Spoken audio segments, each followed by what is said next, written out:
The message notification chimed on my phone at exactly 2:47 p.m. on a Tuesday afternoon.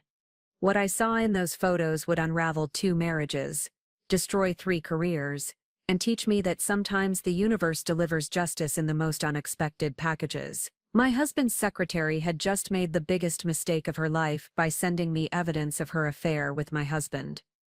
But here's the twist she never saw coming. I didn't just expose her to Derek's boss, I sent every single photo to her husband Marcus, too. And what happened next? Well, let's just say revenge is a dish best served with a side of poetic justice.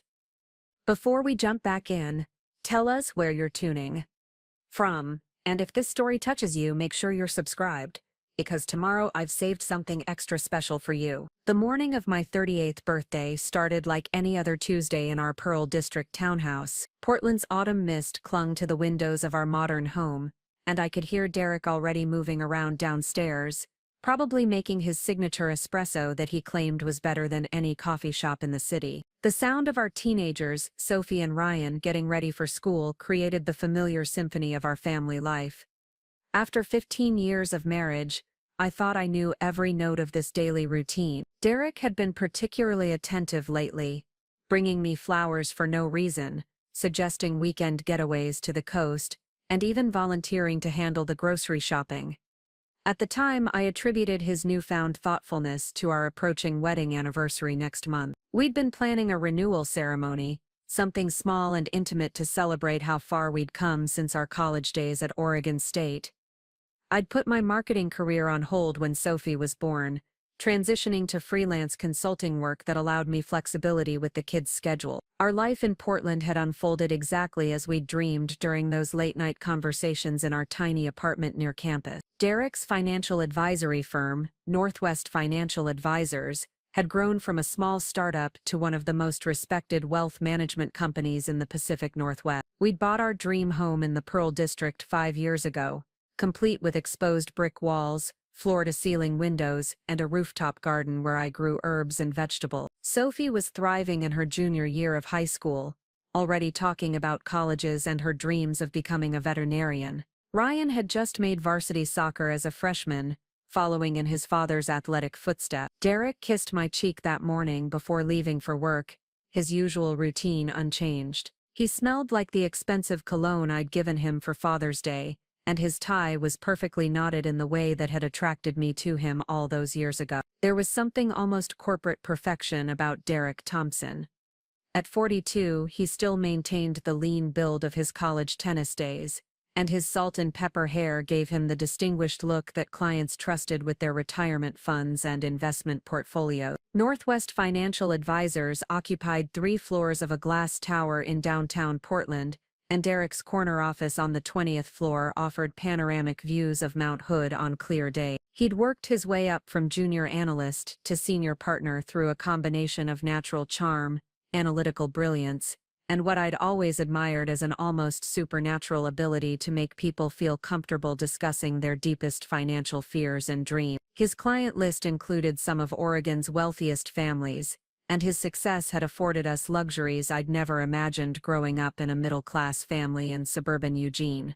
The irony wasn't lost on me that Derek built his career on trust. Clients entrusted him with their life savings, their children's college funds, their retirement security. He prided himself on transparency, often telling potential clients that his firm's motto was, "Your financial clarity is our commitment." He kept family photos prominently displayed in his office, and I'd often accompanied him to client dinners where he'd introduce me with genuine warmth as his partner in all things. We were the picture of stability that his wealthy clients wanted to see managing their money. That Tuesday morning, I spent time in my home office working on a marketing campaign for a local organic skincare company. Freelance consulting had allowed me to maintain professional connections while being available for school pickups, soccer games, and the 1,000 small emergencies that come with raising teenagers. The work was intellectually stimulating without the political pressures of corporate life, and it provided enough income to feel like I was contributing to our family's financial success rather than simply benefiting from Derek's career. Around noon, I took a break to prepare lunch and noticed Derek had left his college tennis trophy on the kitchen counter.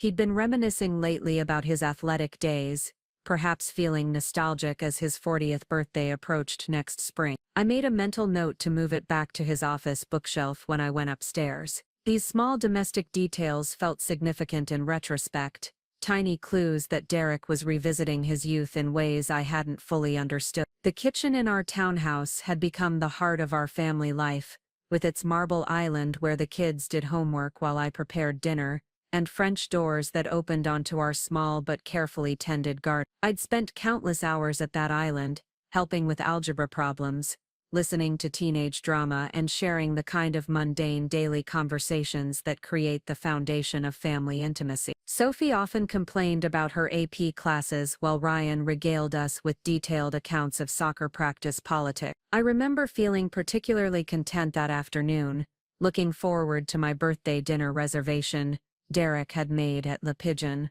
one of Portland's most celebrated restaurants. He'd been mysterious about his gift, only saying that it was something special he'd been planning for months. I assumed it might be the art class I'd mentioned wanting to take, or perhaps a weekend trip to the coast. Derek had always been thoughtful about gifts, remembering casual comments I'd made, and turning them into surprises that showed he'd been listening. Our marriage had weathered the typical challenges of raising children, building careers, and maintaining intimacy through the exhaustion of daily life. We'd gone through couples counseling briefly when Sophie was in middle school and Derek was working 70-hour weeks trying to make partners. That period had taught us better communication skills and helped us prioritize our relationship alongside our individual ambitions. I thought we'd emerged stronger, more committed to transparency and emotional honesty. Derek's recent attentiveness had felt like a return to our early marriage, when he'd surprise me with coffee in bed, or suggest spontaneous weekend adventure. He'd been asking more questions about my work, showing interest in my clients and projects in a way that made me feel valued as more than just the mother of his children. When he suggested we hire a house cleaner to give me more time for my business,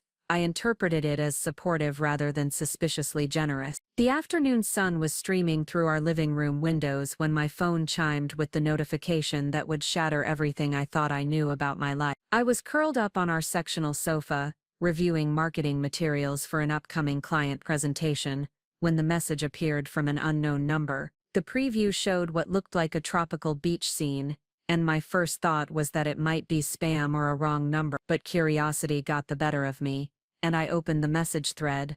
What I saw made my stomach drop and my hands begin to shake. There were 12 photos in total, each one more devastating than the last. Derek and a beautiful woman with long dark hair were lounging by an infinity pool that overlooked turquoise water and white sand beaches. They weren't just sitting near each other like colleagues at a conference. They were touching, kissing, sharing intimate moments that belonged in a honeymoon album, not a business trip. The woman looked familiar, though it took me a moment to place her. When recognition hit, it felt like a physical blow. Natasha Rivera had joined Northwest Financial Advisors about 18 months ago as Derek's executive assistant. I'd met her at the company holiday party last December, where she'd been charming and professional, complimenting my dress and asking thoughtful questions about my consulting work. She was 28, recently married herself, and had struck me as ambitious, but respectful of boundaries. In the photos, Natasha wore a red bikini that emphasized her curves, and Derek looked more relaxed and happy than I'd seen him in months. They were drinking champagne,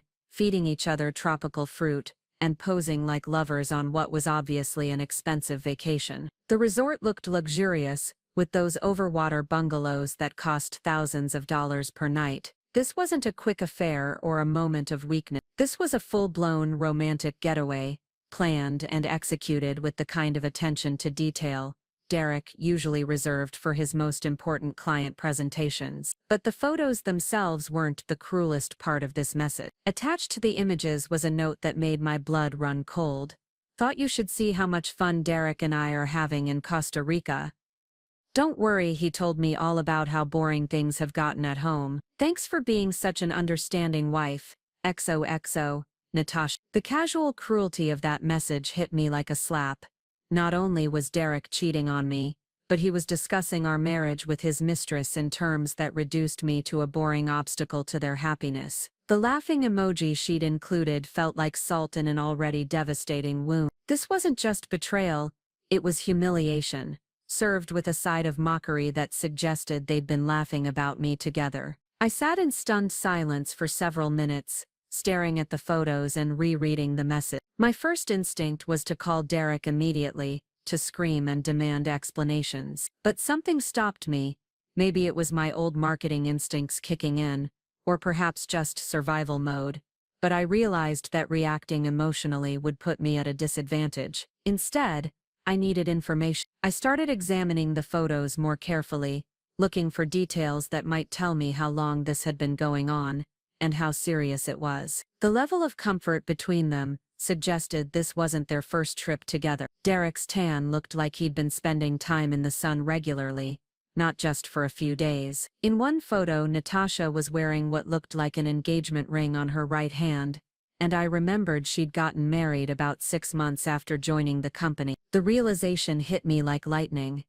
Natasha Rivera wasn't just Derek's mistress. She was a married woman, which meant her husband Marcus had no idea his wife was posting couples photos from a romantic vacation with her boss. This affair was destroying 2 marriages, not just mine, and I found myself wondering if Marcus Rivera deserved to know what his wife was doing with my husband. But first, I needed to understand the scope of this betrayal. I went to Derek's home office, a converted bedroom where he sometimes worked evenings and weekends. The space was meticulously organized, with financial journals arranged by date and client files secured in a locked cabinet. I'd always respected his privacy when it came to work documents, but today felt like all previous rules were suspended. His desk drawers were unlocked, and I began searching for anything that might explain how long this affair had been going on. I found credit card statements he'd been hiding from our shared financial management app,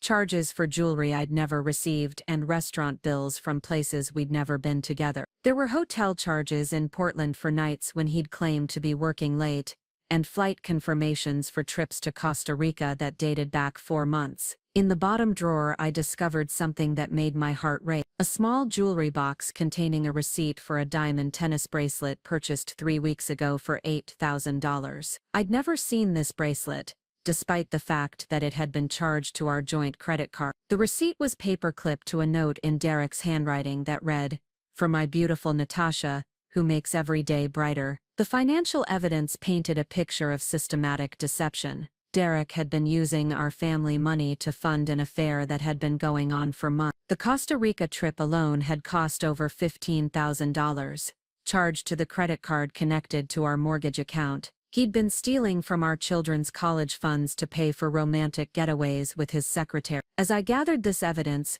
my phone continued to buzz with notifications. More photos were arriving from the same unknown number, including videos of Derek and Natasha dancing on what looked like a beach restaurant patio. In one video, I could hear Derek's voice clearly as he said, "Claire would never try dancing like this. She's gotten so predictable and boring over the years." The casual way he dismissed our 15-year marriage to impress another woman felt like a betrayal beyond the physical affair. This wasn't just about sex or midlife crisis. Derek had been actively undermining our relationship, using me as a negative comparison to make Natasha feel special. Every private moment of our marriage, every intimate detail of our life together, had apparently become material for his seduction of another woman. But as I sat surrounded by evidence of my husband's betrayal, something unexpected happened. Instead of falling apart, I felt a cold clarity settling over me. The marketing strategist in me began to see this situation as a problem that required a solution,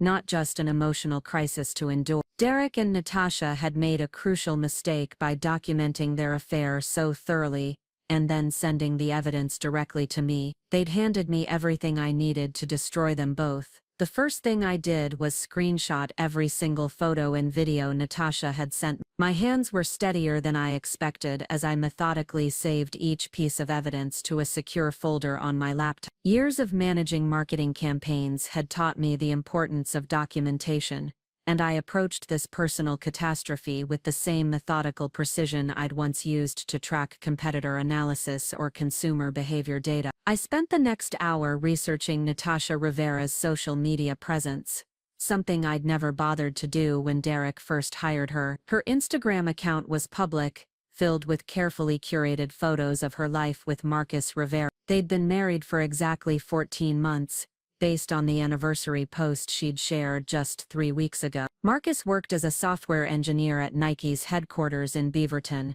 and from his own social media presence, he appeared to be a devoted husband who regularly posted admiring photos of his wife at company events and weekend adventures around Oregon. The contrast between Natasha's public persona and her private behavior was staggering. On Instagram, she presented herself as a dedicated wife who loved hiking with Marcus on weekends and cooking elaborate meals for their small social circle. Her bio read, "Blessed wife, adventure seeker, living my best life in beautiful Oregon." The hypocrisy was almost breathtaking. Here was a woman who publicly celebrated her marriage while privately destroying mine. I found Marcus's LinkedIn profile and learned that he'd been with Nike for 6 years, working his way up from junior developer to senior software architect. His colleagues had endorsed him for skills like team leadership and ethical problem solving, descriptions that made my heart ache for what he was about to discover about his wife. From everything I could gather online,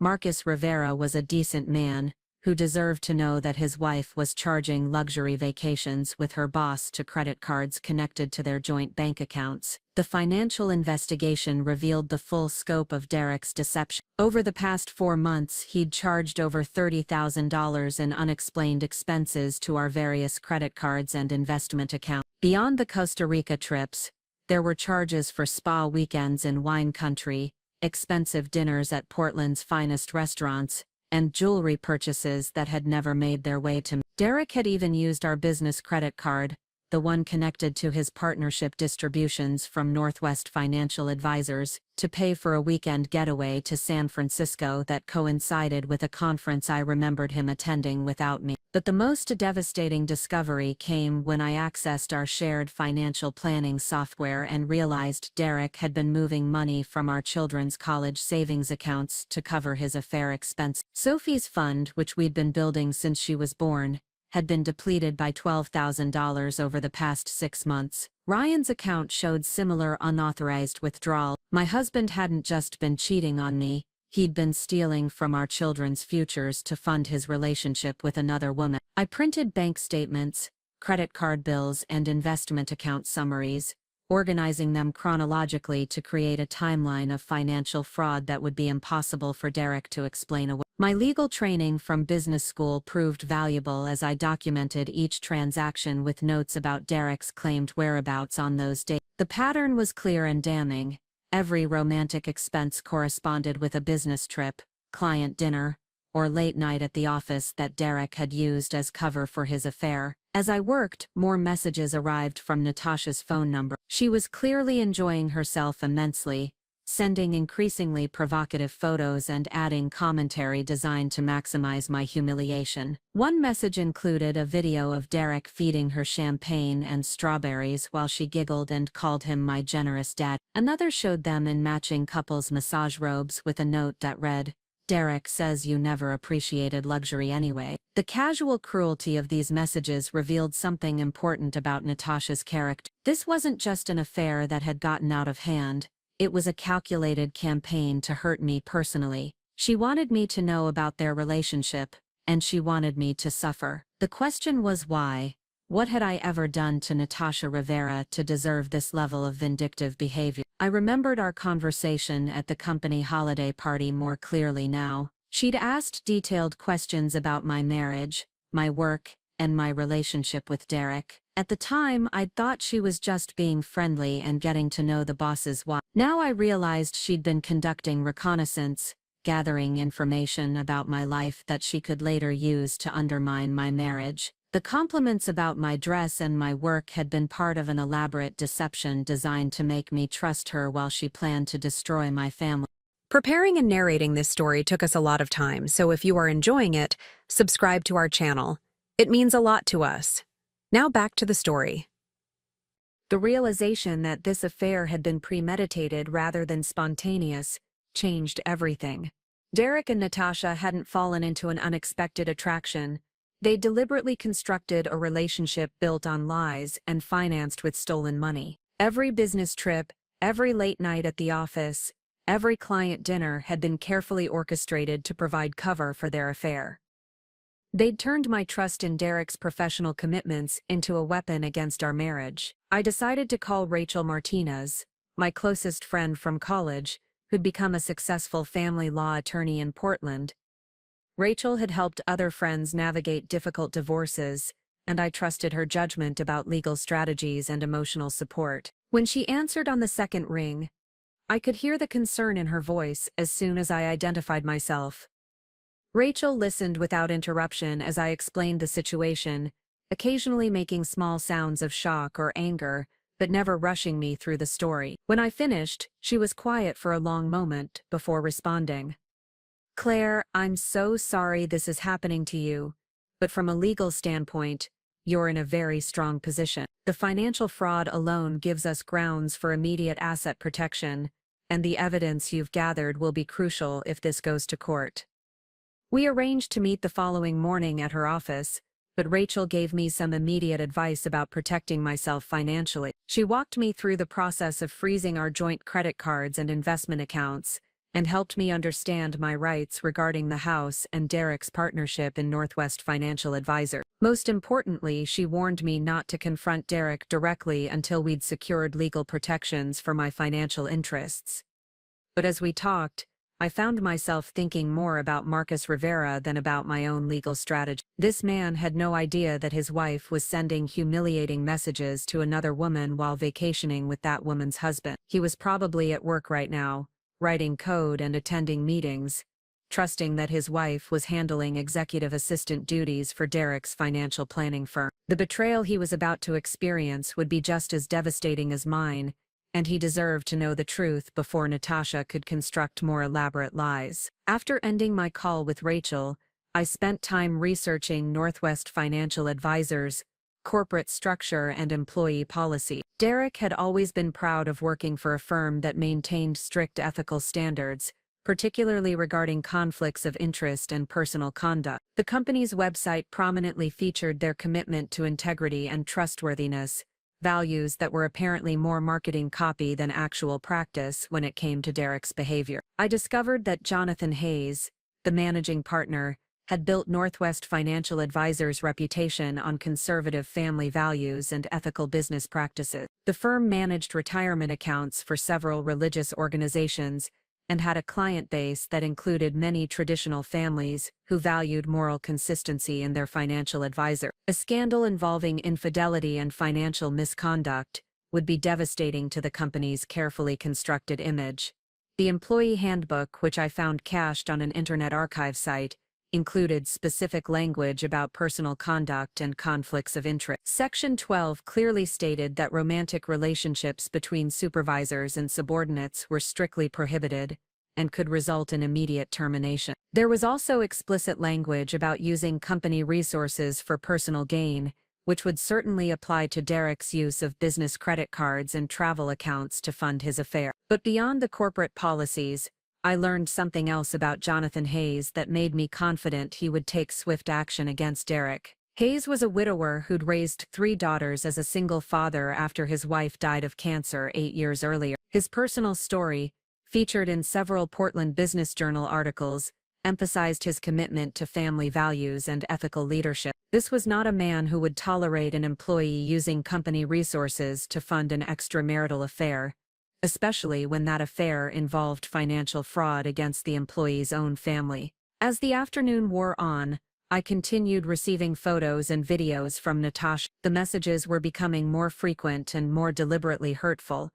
She sent a video of Derek talking about how much happier he was away from domestic responsibilities, and another of them planning future trips to Europe and Asia. In one particularly cruel message, she included a photo of expensive jewelry Derek had apparently given her, along with a note that read, "Derek says you wouldn't appreciate anything this beautiful anyway." But with each message, Natasha was providing me with more evidence of their affair and more proof of Derek's financial misconduct. She was documenting their relationship so thoroughly that I wouldn't need to hire a private investigator or spend months gathering evidence. Every photo included metadata showing dates, times, and locations. Every video contained clear audio of Derek making statements that would be devastating in divorce proceedings. Natasha Rivera, in her eagerness to hurt me, was building the case against herself and Derek with remarkable efficiency. I began researching Marcus Rivera more thoroughly, trying to understand what kind of man I was about to devastate with news about his wife's infidelity. His social media presence painted a picture of someone who was genuinely devoted to Natasha and proud of the life they'd built together. He regularly posted photos of home improvement projects they'd undertaken in their Beaverton townhouse, and his captions revealed someone who was thoughtful and appreciative of his wife's contributions to their relationship. One Instagram post from 2 months ago particularly caught my attention. Marcus had posted a photo of Natasha in their kitchen, cooking what looked like an elaborate dinner, with the caption, "Coming home to this amazing woman every day reminds me how lucky I am." Natasha works so hard at her new job, but she still makes time to create these incredible meals for us. I married way above my league. The genuine affection in his words made my heart ache for what he was about to discover. I found myself in an ethical dilemma that I hadn't anticipated. Did I have the right to destroy Marcus Rivera's world just because his wife had destroyed mine? But as I thought about it more, I realized that Marcus deserved the truth about his marriage just as much as I did. Natasha and Derek had made the choice to involve innocent people in their deception. They'd used both of our marriages as cover for their affair, and they'd stolen money from both of our families to fund their relationship. The financial records I'd gathered showed that Derek had been extremely careless about hiding his spending. Every expensive dinner, every luxury hotel stay, every piece of jewelry had been charged to credit cards connected to our joint accounts. But I wondered whether Natasha had been equally careless with her own finance. If she was anything like Derek, she might have been using her joint accounts with Marcus to pay for her share of their romantic getaway. I decided to create a comprehensive timeline of Derek and Natasha's affair, cross-referencing the photos and videos she'd sent with financial records and Derek's claimed business activities. The pattern that emerged was staggering in its scope and duration. This affair had been going on for at least 6 months, possibly longer, and it involved systematic deception on a scale that went far beyond casual infidelity. Every Thursday for the past 4 months, Derek had claimed to be attending client dinners or working late on portfolio review, but the photos Natasha sent included several taken on Thursday evenings at expensive Portland restaurants where they were clearly on romantic dates rather than business meetings. Derek had been using his professional reputation and client relationships as cover for a weekly date night with his secretary. The Costa Rica trip they were currently enjoying was actually their 3rd vacation together. Previous trips to San Francisco and Napa Valley had been disguised as business conferences and professional development opportunities. Derek had even claimed continuing education credits for one of these trips,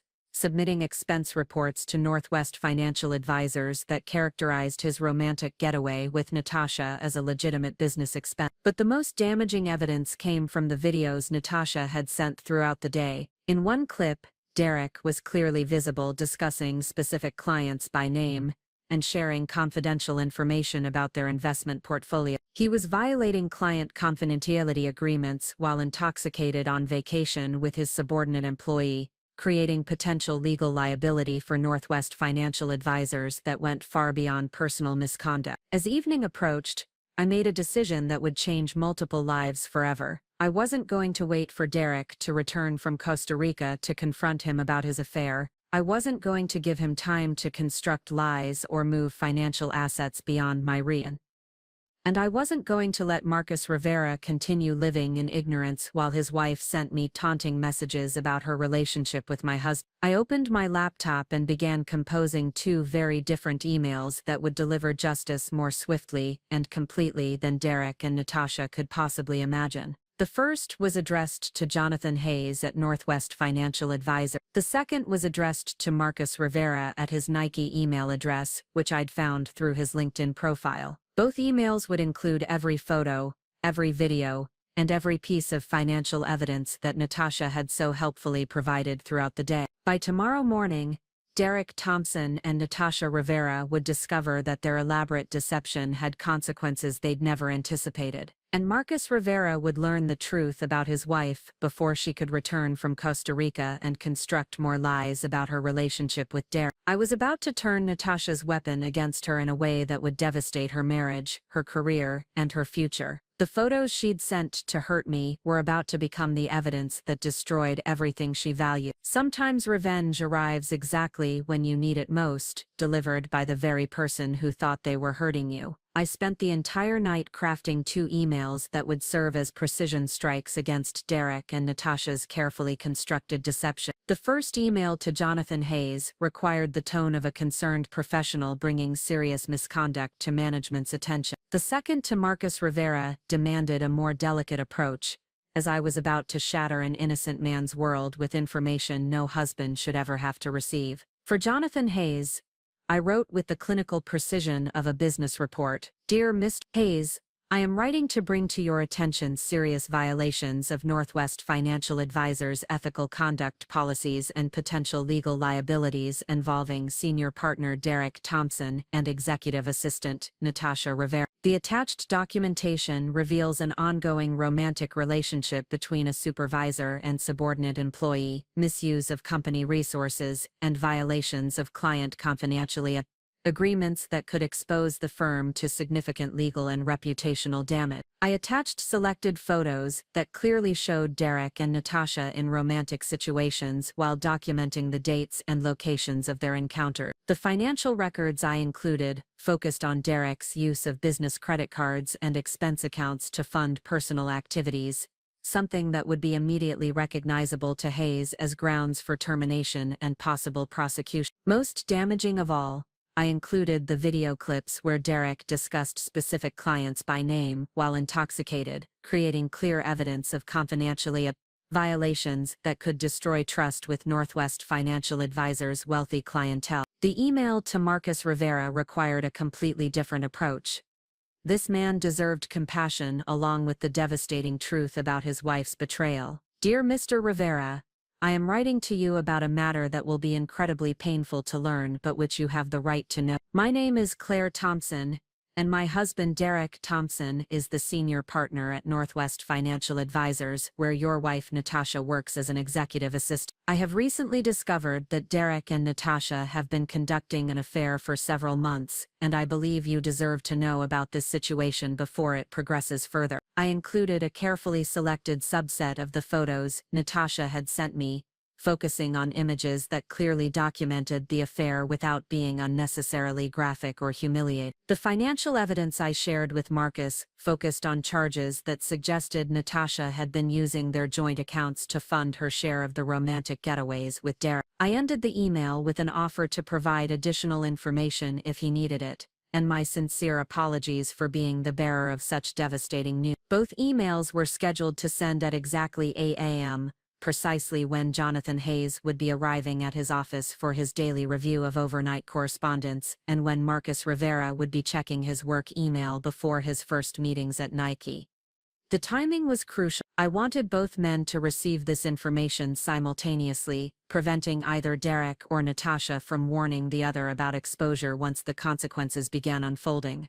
But scheduling the emails was only the beginning of my strategic response. I spent hours researching Oregon's divorce laws and community property regulations, preparing for the legal battle that would inevitably follow once Derek returned from Costa Rica. Rachel had already explained that Oregon was a no-fault divorce state, but the financial fraud Derek had committed would be crucial for asset division and spousal support determination. I documented every withdrawal from our children's college funds, every credit card charge for romantic dinners and luxury hotels, and every business expense that Derek had fraudulently claimed while actually funding his affair. The total amount exceeded $40,000 over 6 months, money that had been stolen from our family's future to pay for Derek's midlife crisis with his secretary. The house we lived in was technically mine, inherited from my grandmother and renovated with money from a trust fund my parents had established for me in college. Derek's name was on the deed only because we'd added him during a refinancing 5 years ago to get better interest rates. This legal detail, which had seemed insignificant at the time, would now protect me from losing my home regardless of how the divorce proceedings unfolded. My freelance consulting business was entirely separate from Derek's income and investments, generating enough revenue to support myself and the children if necessary. Over the years, I'd maintained professional relationships with several major Portland companies, and my client base was strong enough to expand into full-time work if the divorce settlement required financial independence. As dawn approached, I realized I hadn't slept at all, but I felt more energized and focused than I had in months. The rage and hurt from discovering Derek's betrayal had crystallized into something much more powerful, a sense of purpose and control that I hadn't experienced since putting my career on hold to raise our children. For the first time in years, I was making decisions based entirely on my own judgment rather than accommodating Derek's preferences or family obligations. At 7:30 a.m., I received another message from Natasha's phone number. The photo showed her and Derek having breakfast on what looked like a private beach, with a note that read, "Derek's taking such good care of me. He says this is what real appreciation looks like, unlike what he gets at home. Thanks for being such a boring wife, Claire." The timing of this message, arriving just 30 minutes before my scheduled emails would detonate their world, felt like the universe providing one final piece of evidence for the destruction I was about to unleash. I screenshot this latest message and added it to both email drafts, updating the subject lines to read, "Urgent, immediate ethics violation and legal liability for Jonathan Hayes and important information about your wife's activities for Marcus Rivera." Then I sat in my kitchen with a cup of coffee watching the clock count down to 8 a.m. and the moment when Derek and Natasha's carefully constructed lies would begin collapsing around them. At exactly 8 a.m., both emails sent success. I immediately received delivery confirmations, and within minutes, red receipts began appearing. Jonathan Hayes opened his email at 8:07 a.m., and I could track through email analytics that he spent over 20 minutes reviewing the attachment. Marcus Rivera's email was opened at 8:12 a.m., and the metadata showed he downloaded every attachment I'd included. The first response came from Jonathan Hayes at 8:31 a.m. "Mrs. Thompson, thank you for bringing this matter to my attention.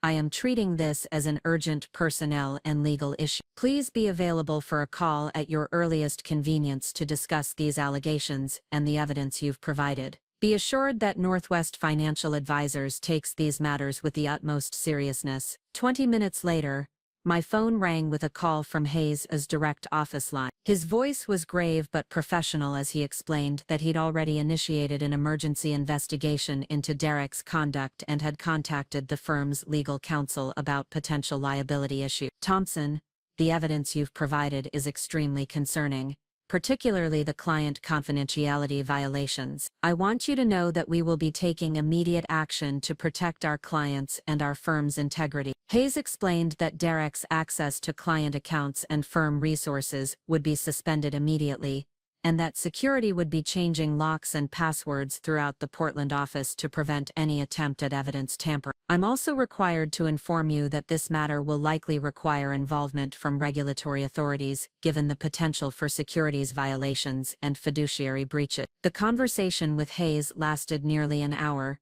during which he asked detailed questions about the timeline of Derek's misconduct and the financial evidence I'd gathered. He was particularly concerned about Derek's discussions of client information while intoxicated in Costa Rica, explaining that such violations could trigger investigations by multiple state and federal agencies. "Your husband's actions have put our entire firm at risk," Hayes said grimly. "This will have consequences far beyond his employment with us." While I was on the phone with Hayes, my computer began pinging with email notifications. Marcus Rivera had responded to my message, and his reply was heartbreaking in its confusion and pain. "Miss Thompson, I don't understand how this is possible.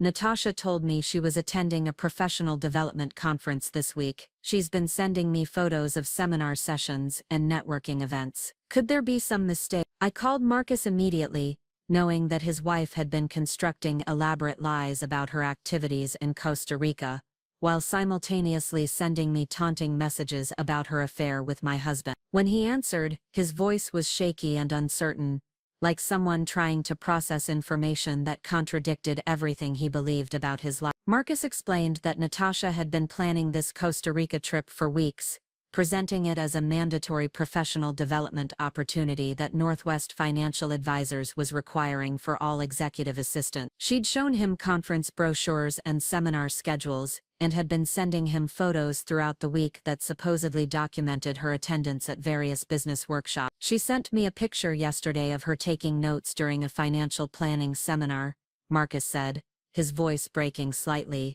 But looking at the photos you sent me, that same timestamp shows her kissing your husband by a swimming pool. I don't understand how she could be in two places at once unless. His voice trailed off as the reality of his wife's deception began settling in. I gently explained that Natasha had been constructing two completely different narratives about her activities in Costa Rica, sending him fake conference photos while sending me real images of her affair with Derek. The level of premeditation required for such elaborate deception revealed something deeply disturbing about Natasha's character and her commitment to maintaining lies that protected her lifestyle while destroying two marriages. Marcus asked if he could see all the evidence I'd gathered, and I agreed to send him everything Natasha had shared with me throughout the previous day. I need to know exactly what my wife has been doing, and for how long, he said with a steadiness that impressed me. And I need to understand how much of our marriage has been built on lies. The financial evidence I shared with Marcus revealed that Natasha had been just as careless as Derek about hiding the costs of their affair. Charges to her credit cards matched the dates and locations of their romantic getaways, and she'd been using their joint savings account to pay for expensive lingerie, spa treatments, and her share of luxury accommodations. Marcus had unknowingly been funding his wife's affair with my husband for months. She told me the extra charges were for work clothes and professional development, Marcus said after reviewing the financial records. I thought she was investing in her career advancement. I was proud of how dedicated she seemed to her new job. The betrayal in his voice was profound, not just about the affair but about the systematic way Natasha had manipulated his trust and support to facilitate her relationship with Derek. While Marcus and I were comparing notes about our spouse's deception, my phone began ringing continuously with calls from Derek's number. He was clearly discovering that his access to Northwest Financial Advisors' systems had been revoked, and that his professional life was unraveling in real time. I declined every call, wanting him to experience the same powerlessness and confusion I'd felt when discovering his affair. The text messages from Derek started arriving at 9:47 a.m. Claire, something's wrong with my access at work. Call me immediately. This was followed by increasingly frantic messages as he realized the scope of his professional catastrophe. My email is locked out and security won't let me into the building. What did you do? The panic in his digital voice was satisfying in a way that surprised me. By 10 a.m., Natasha had also begun attempting to contact her husband. Marcus showed me the messages she was sending him, continuing her elaborate conference fiction while clearly trying to understand why Derek was experiencing professional problems. Marcus, honey, the conference is going great, but Derek seems stressed about something at work. Have you heard anything about problems at Northwest Financial? Her ability to maintain lies even while her world was collapsing was remarkable in its audacity. Marcus decided to respond to his wife with a message that would end her deception permanently. He sent her one of the photos she'd shared with me, the image of her kissing Derek by the infinity pool, with a simple message.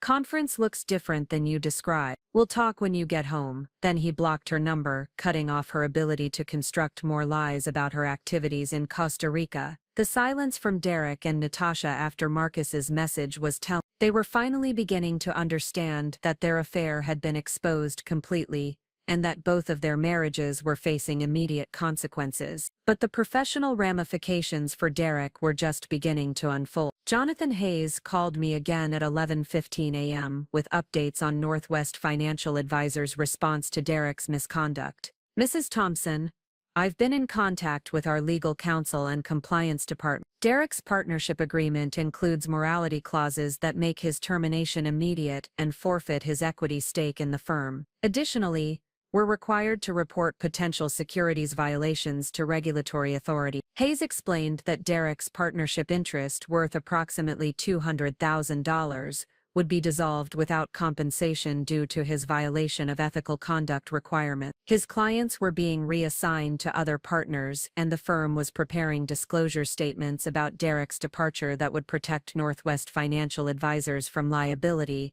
while making clear that his termination was for serious misconduct. There's also the matter of restitution for fraudulent expense claims, Hayes continued. Our preliminary accounting shows that Derek charged over $15,000 in personal expenses to company account. We'll be seeking full recovery of those funds, and this matter will be referred to law enforcement if necessary. The cascade of professional consequences was more severe than I'd anticipated. Derek wouldn't just be losing his job. He was facing potential criminal charges for fraud and securities violations. His reputation in Portland's financial community would be permanently destroyed, making it virtually impossible for him to continue working in his chosen field. But beyond the professional consequences, Derek was also facing personal financial ruin.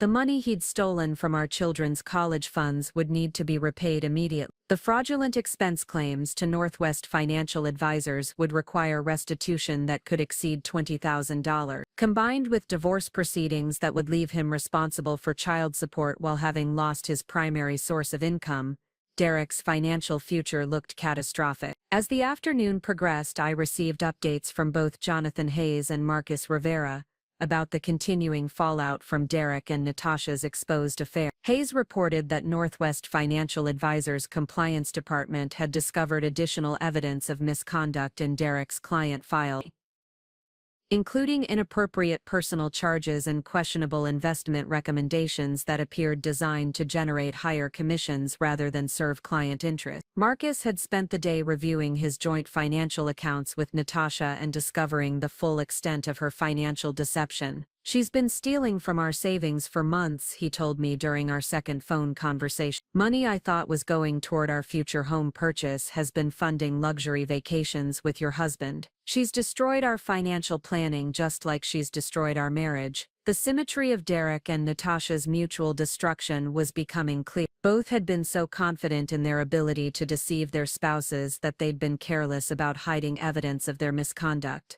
Both had stolen money from their families to fund an affair that was now costing them their marriages, their careers, and their financial future. By evening, neither Derek nor Natasha had been able to reach their spouses or access their professional resources. They were stranded in Costa Rica with their affair exposed, their jobs terminated, and their marriages effectively ended. The romantic getaway they'd planned as a celebration of their relationship had become a prison where they could only wait for the legal and financial consequences of their choices to fully unfold. I spent that evening with Sophie and Ryan, who were still unaware of the catastrophic changes happening in our family.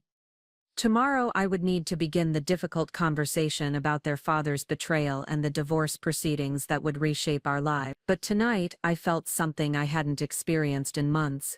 A sense of control over my own destiny and confidence that justice was being served to those who had tried to destroy my family. The next morning brought a series of desperate phone calls from Derek that I continued to ignore while preparing breakfast for Sophie and Ryan. My children had no idea that their father's world had imploded overnight, and I wanted to handle their discovery of his betrayal with care and planning rather than letting them witness the chaos of his panicked attempts to control the damage he'd caused. At 7:23 a.m., my phone buzzed with a text message from an unknown number that I recognized as belonging to Derek. He must have borrowed someone else's phone in Costa Rica, probably another hotel guest, to try reaching me after I'd blocked his regular number. The message was frantic and incoherent.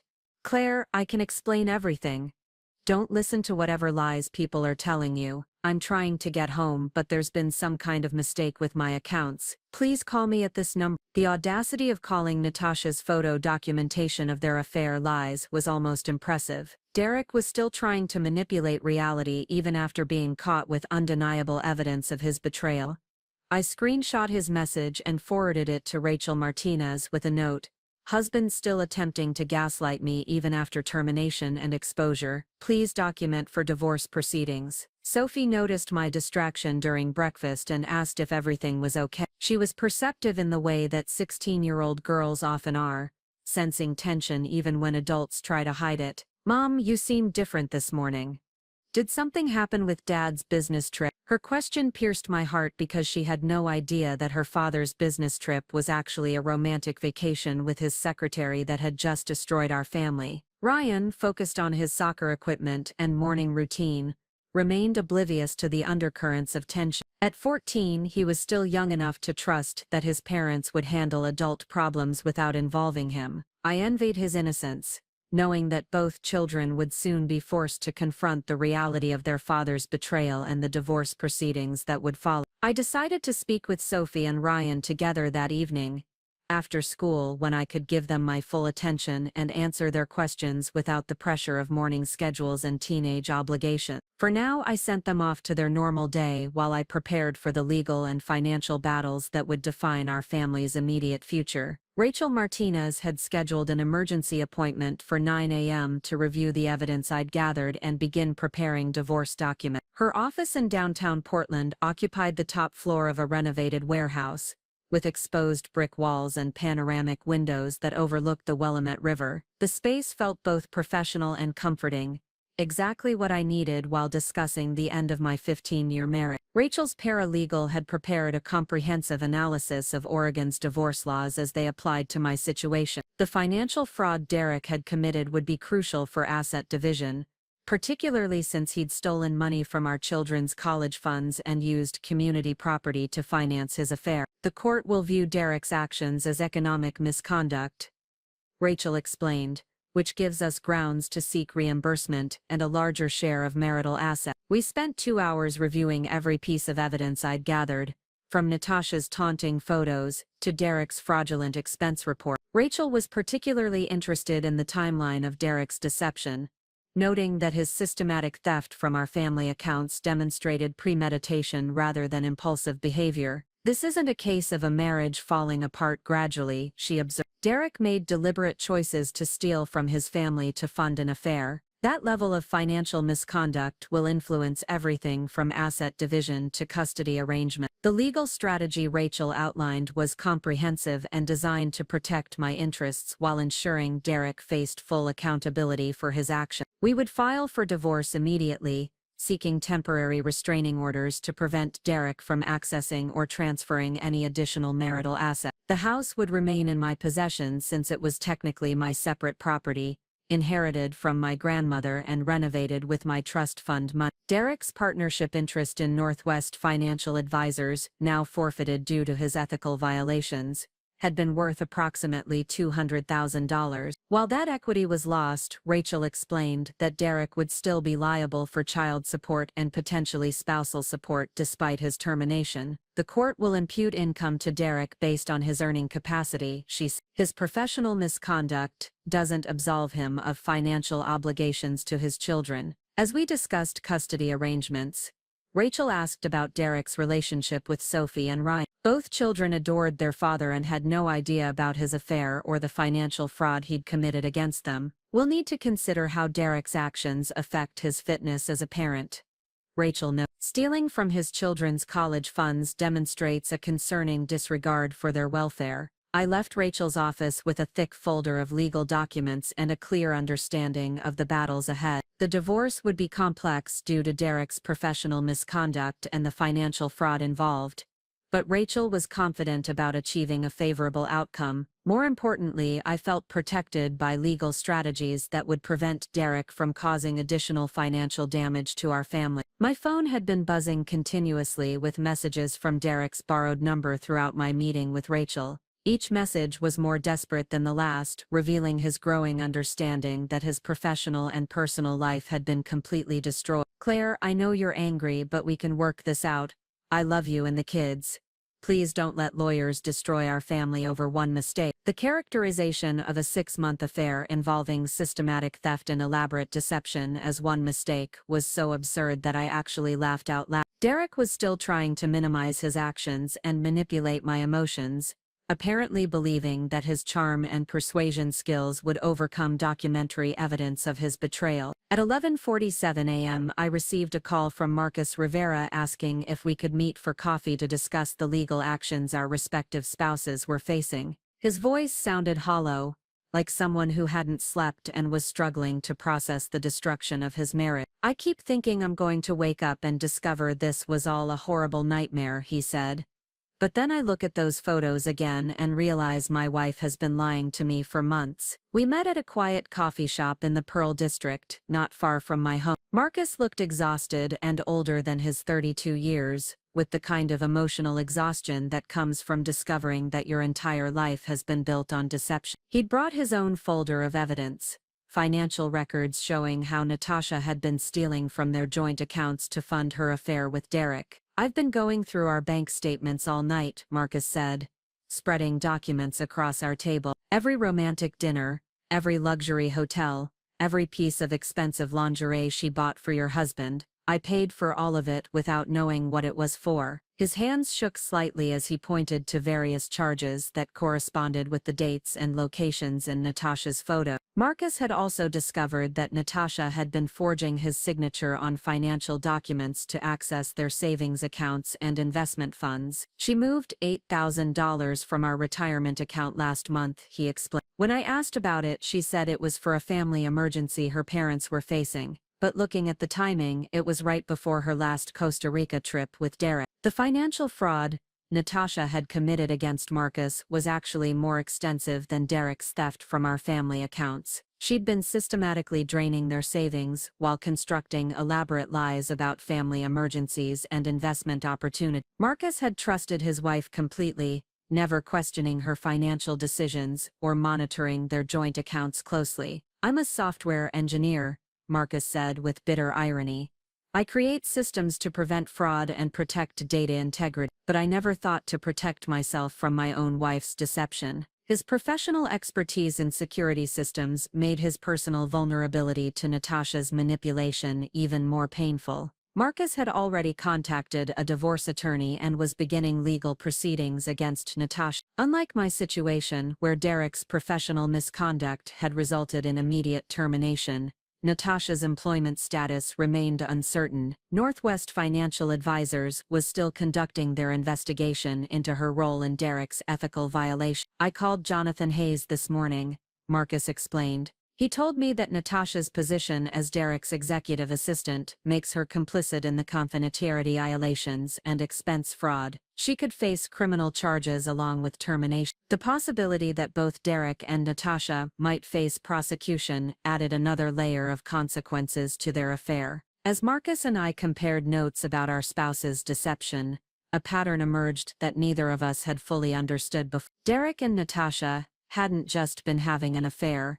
They'd been systematically exploiting their professional relationship to steal from both of their families, while using their marriages as cover for their criminal activity. They turned our trust into a weapon against us, Marcus observed. Every time I supported Natasha's career advancement, every time you trusted Derek's business commitments, we were actually enabling them to steal from us more effectively. The insight was profound and painful, revealing how thoroughly we'd been manipulated by people we loved. At 1:15 p.m., my phone rang with a call from an unknown Costa Rican number. Derek had apparently found another way to try reaching me, probably through the hotel's business center or a local phone service. I answered this time, curious to hear what he would say now that his professional life had been completely destroyed and his affair was exposed to both families. "Claire, thank God you answered."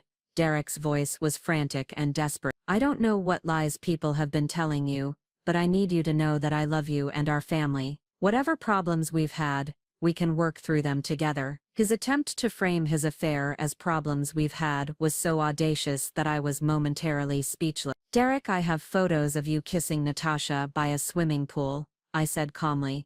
"I have videos of you discussing our private life with her. I have financial records showing you've stolen $40,000 from our family accounts to fund your affair. Which part of that qualifies as lies people have told me?" The silence on Derek's end of the call lasted nearly 30 seconds. When he finally spoke, his voice had changed completely, losing the confident charm I'd known for 15 years, and revealing something desperate and broken underneath. "Claire, I can explain everything. The photos don't show the full context. Natasha and I never meant for this to happen. It just got out of control. I found myself laughing at his continued attempts to manipulate reality. Derek, you stole money from Sophie and Ryan's college funds to pay for romantic vacations with your secretary. You've been lying to me for months about where you were and what you were doing. You've lost your job, your partnership, and your professional reputation. What exactly do you think you're going to explain that will make any of this acceptable? Derek's response revealed the depth of his delusion about his situation. I made some mistakes, but I'm still the same man you married. I'm still Sophie and Ryan's father. I'm still the person who's provided for this family for 15 years. One bad decision doesn't erase everything we've built together. The characterization of 6 months of systematic deception and theft as one bad decision was so divorced from reality that I realized Derek might genuinely believe his own lie. He'd been living in a fantasy world where his affair was just a temporary mistake that could be forgiven and forgotten if he could find the right words to explain it away. Derek, your access to our joint accounts has been frozen, I informed him. Your partnership at Northwest Financial has been terminated. Marcus Rivera knows about your affair with his wife. Jonathan Hayes is pursuing criminal charges for fraud and securities violations. Your children are about to learn that their father is a thief and a liar. Which part of that situation do you think represents a temporary mistake? The sound Derek made was somewhere between a sob and a gasp. For the first time in our conversation, he seemed to understand that his actions had consequences he couldn't charm or manipulate his way out of. Claire, please don't tell the kids about this. Whatever happens between us, they don't need to know the details. I can come home and we can work something out privately. His concern for protecting his image with our children, after stealing from their college funds to pay for his affair, was breathtaking in its selfishness. Derek, Sophie and Ryan deserve to know the truth about why their parents are getting divorced. They deserve to understand that their college funds were stolen by their father to pay for his romantic vacations with another woman. You don't get to control how your children learn about your betrayal. The call ended with Derek begging me not to involve the children in adult problems and promising to make everything right if I would just give him a chance to explain. His complete inability to accept responsibility for his actions or understand the scope of his betrayal confirmed that divorce was the only viable option for protecting myself and our children from further manipulation. Marcus and I spent the rest of the afternoon comparing our legal strategies and supporting each other through the emotional aftermath of discovering our spouse's affair. We'd both been betrayed by people we trusted completely, and we'd both been financially victimized by elaborate deceptions that had been planned and executed over months. I keep thinking about all the times Natasha came home from work talking about how wonderful Derek was as a boss, Marcus said. She would tell me stories about his leadership style and his commitment to ethical business practices. She was literally describing her affair partner to me while pretending to admire his professional quality. The psychological manipulation both Derek and Natasha had employed against us was sophisticated and cruel. They'd used our marriages as shields for their affair while simultaneously undermining our trust and self-confidence. Derek had been telling me I was boring and predictable, while Natasha had been telling Marcus that she was working late to advance her career. By evening, I felt prepared to have the difficult conversation with Sophie and Ryan about their father's betrayal and the changes coming to our family. The legal protections Rachel had put in place would prevent Derek from causing additional financial damage, and the evidence I'd gathered would ensure that the divorce proceedings protected our interests. But more importantly, I felt like I was reclaiming my identity and my power after months of being undermined and deceived.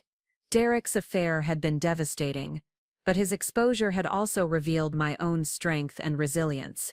I was no longer the boring wife he'd complained about to his mistress. I was the woman who'd systematically destroyed his life in less than 24 hours using nothing more than the evidence he'd provided through his own carelessness. As I prepared dinner for my children, knowing it would be our last normal evening before everything changed, I felt something unexpected gratitude toward Natasha Rivera for sending me those photos. Her cruel attempt to humiliate me had instead given me everything I needed to achieve justice and protect my family's future. Sometimes the worst thing that happens to you becomes the catalyst for the best thing that could have happened. That evening, I sat Sophie and Ryan down in our living room for what I knew would be one of the most difficult conversations of their lives. The setting sun cast long shadows through our floor-to-ceiling windows, and I could see Mount Hood in the distance, its peak catching the last light of day. This view had always symbolized stability and permanence to our family,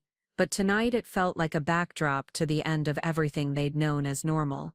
Sophie immediately sensed the gravity of the moment. She'd been watching me carefully all day, her teenage intuition picking up on the tension I'd been trying to hide. Ryan, still focused on his soccer cleats and homework, looked up with the innocent expectation that this would be another routine family discussion about chores or weekend plans. "I need to tell you both something very important about your father," I began, my voice steadier than I'd expected.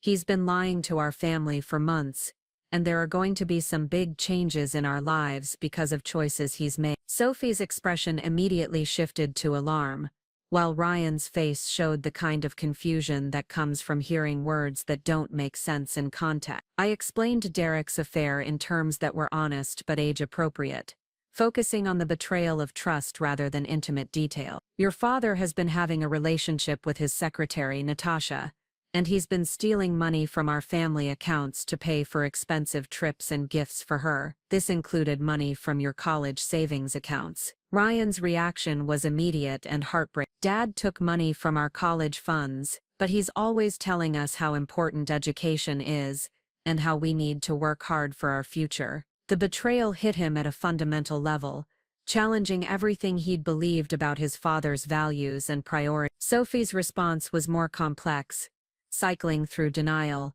anger, and hurt in rapid succession. "This can't be true. Dad loves us. He wouldn't steal from us." But even as she spoke, I could see her remembering recent changes in Derek's behavior. Late nights at the office, expensive purchases that didn't benefit our family, and the subtle ways he'd been distancing himself from our daily life. I showed them carefully selected evidence that proved Derek's betrayal without being unnecessarily graphic or humiliating. The financial records were particularly effective because they told a clear story of systematic theft from our family account. Every romantic dinner, every luxury hotel, every piece of expensive jewelry had been paid for with money that belonged to our family's future. "How long has this been going on?"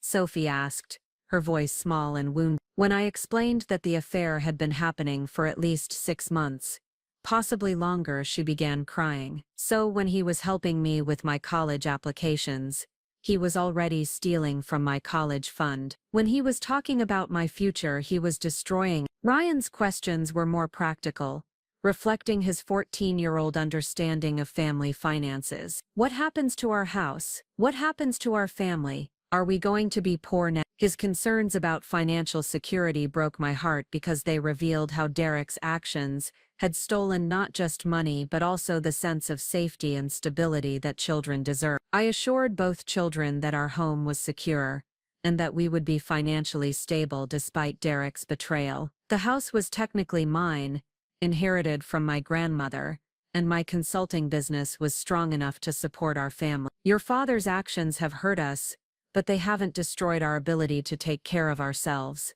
I told them. The conversation lasted nearly 2 hours, with both children asking questions about the divorce, custody arrangements, and what their relationship with Derek would look like going forward. I emphasized that Derek's betrayal of our marriage didn't diminish his love for them, even though his actions had demonstrated a concerning disregard for their welfare. Sophie asked the question I'd been dreading. "Did you know something was wrong? Were there signs that Dad was lying to us?" I explained that I'd trusted their father completely, and that his deception had been systematic and sophisticated. "Sometimes the people we love most are the ones who can hurt us most deeply because we never expect them to betray our trust." Ryan wanted to know if Derek would be coming home and if there was any possibility of reconciliation. I gently explained that Derek's actions had made it impossible for our marriage to continue, but that he would always be their father and would maintain a relationship with them through custody arrangement. Your father made choices that destroyed our family, but those choices don't change the fact that he loves you both. The next morning brought news that Derek and Natasha had been arrested at the San Jose airport while trying to board a flight back to Portland. Jonathan Hayes had filed fraud charges against Derek for misuse of company funds, and the Costa Rican authorities had detained both of them pending extradition proceedings. The romantic vacation that was supposed to be a celebration of their affair had become a prison where they faced international legal complications. Marcus Rivera called with updates on Natasha's situation. She'd been terminated from Northwest Financial Advisors and was facing both criminal charges and civil liability for her role in Derek's financial fraud. The company's lawyers discovered that Natasha had been helping Derek falsify expense reports and hiding evidence of his misconduct. Marcus explained. She wasn't just having an affair with her boss. She was actively participating in stealing from the company and from both of our families. The legal proceedings moved swiftly once Derek and Natasha were extradited back to Portland. Derek's attorney advised him to accept a plea agreement that would require full restitution of stolen funds in exchange for avoiding felony charges. The total amount exceeded $60,000 when interest and penalties were included, effectively bankrupting Derek and ensuring that he would spend years repaying the money he'd stolen from our family and Northwest Financial Advisor. Rachel Martinez had prepared divorce papers that protected every aspect of our family's interests while ensuring Derek faced maximum accountability for his actions. The settlement agreement required Derek to repay all stolen funds immediately, surrender any claim to our home or my business assets, and accept a custody arrangement that reflected his demonstrated unreliability as a parent. Derek's attempts to negotiate better terms were unsuccessful because the evidence of his misconduct was overwhelming and undeniable. His new attorney, a public defender assigned after his private lawyer withdrew due to unpaid fees, advised him that fighting the divorce would only result in additional legal costs and public exposure of his criminal behavior. The most satisfying moment came when Derek was forced to sign documents acknowledging that he had stolen money from Sophie and Ryan's college funds and agreeing to repay every dollar with interest. His signature on those papers was shaky and reluctant, but it provided legal protection for our children's educational future and formal acknowledgement of his betrayal. Natasha's divorce from Marcus proceeded even more quickly than ours. She had no assets to protect and no leverage to negotiate favorable terms. Marcus kept their house, their savings and their retirement accounts, while Natasha faced criminal charges and civil liability that would define her financial future for decades. The woman who had taunted me about Derek's generosity and my boring life ended up homeless, unemployed and facing prosecution for fraud. 6 months after receiving those first photos from Natasha, I stood in the same kitchen where I'd discovered Derek's betrayal. But everything had changed. Sophie and Ryan were adjusting to their new reality with resilience that amazed me. Sophie had received early acceptance to her dream college with a scholarship that would cover most of her expenses. Ryan had made varsity soccer and was excelling academically, proving that Derek's theft hadn't destroyed their futures. My consulting business had expanded significantly as word spread about my professional skills and personal resilience. Several Portland companies had hired me specifically because they admired how I'd handled the crisis in my personal life. The income from my expanded client base was actually higher than what Derek had been contributing to our family finances before his termination. Derek had moved into a studio apartment in a less desirable part of Portland, working as a customer service representative for a credit monitoring company. His professional reputation in the financial industry was permanently destroyed, and he would never again work in a position that required fiduciary responsibility or client trust. The man who had once managed millions of dollars in investment assets was now processing calls from customers disputing charges on their credit reports. The children maintained a relationship with their father through supervised visits that were often awkward and strained. Derek's attempts to explain his actions or justify his behavior were met with increasing skepticism from Sophie and Ryan, who had learned to recognize manipulation and deception. They loved their father but no longer trusted him, a distinction that would define their relationship for years to come. Natasha had disappeared from Portland entirely after serving 3 months in county jail for fraud charges. Marcus heard rumors that she'd moved to another state and was working in retail while dealing with the legal and financial consequences of her actions. The glamorous life she'd envisioned with Derek had become a cautionary tale about the consequences of betraying trust and stealing from innocent people. Marcus and I had developed a friendship based on our shared experience of betrayal and recovery. We occasionally met for coffee to discuss our children's adjustment to divorce and our own healing journeys. He'd started dating again and was building a new life based on the hard-won wisdom that comes from surviving deception. "I'm grateful for what happened," he told me during one of our conversations. "It taught me to trust my instincts and never ignore red flags in relationships." The most profound change in my life wasn't financial or legal but psychological. I'd discovered strength and resilience I didn't know I possessed, and I'd learned that my worth wasn't defined by Derek's opinion of me or his willingness to remain faithful to our marriage. The woman Derek had described as boring and predictable had systematically destroyed his life and protected her family's future using nothing more than intelligence, planning, and the evidence he'd provided through his own carelessness. On the first anniversary of receiving Natasha's photos, I took Sophie and Ryan on a weekend trip to the Oregon coast. As we walked along the beach, watching the sunset paint the sky in brilliant colors, Ryan asked if I was happy about how everything had turned out. The question made me pause and consider the complex emotions of the past year. "I'm not happy that your father betrayed our family," I told him honestly, "but I'm proud of how we survived his betrayal and built something better from the ruins he left behind." Sometimes the worst things that happen to us